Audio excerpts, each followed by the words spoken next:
When shifting technology collides with fragile labor markets, the consequences can be sudden and severe.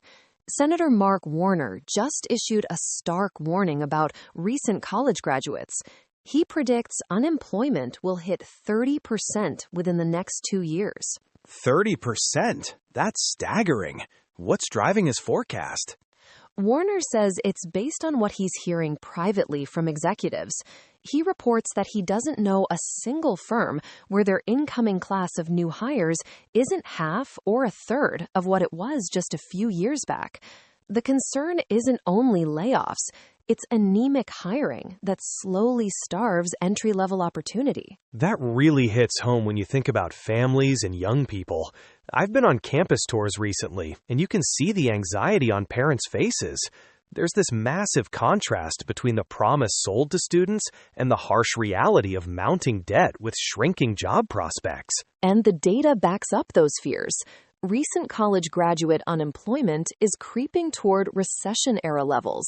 The New York Fed has been tracking this closely. What's particularly troubling is that this rise coincides with the rollout of large language models, combined with broader macroeconomic weakness. The timing isn't coincidental. Right. And there's a real distributional impact here. For many 20-somethings, a liberal arts degree may protect humanity and critical thinking, but it doesn't always pay immediate bills. Some graduates might have actually earned more with a welding apprenticeship, which is a serious indictment of misaligned incentives. Building on that point, I'm struck by how the tech sales pitch has shifted. It once promised to improve our lives, but now it sometimes reads as a case for accepting dystopia. Technology vendors increasingly present labor displacement as inevitable rather than as a problem we should solve democratically. Exactly. That leads to these proposals from billionaire technologists. Elon Musk, for instance, says we'll have universal high income.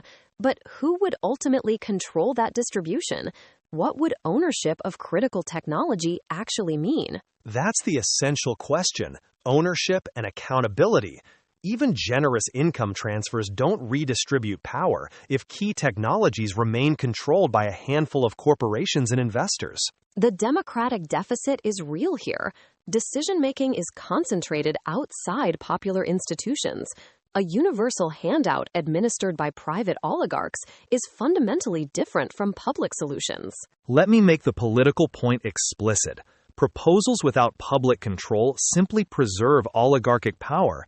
We risk crony capitalism, where firms operate like oversized government contractors, unaccountable to voters or markets. And returning to the individual level, indebted graduates face bleak choices and rising insecurity. This isn't abstract.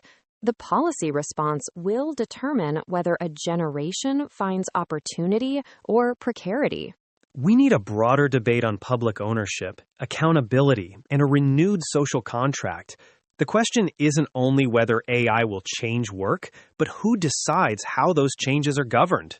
The coming years may reshape work and wealth, but protecting democratic control and fair distribution remains a political choice, not a technological inevitability.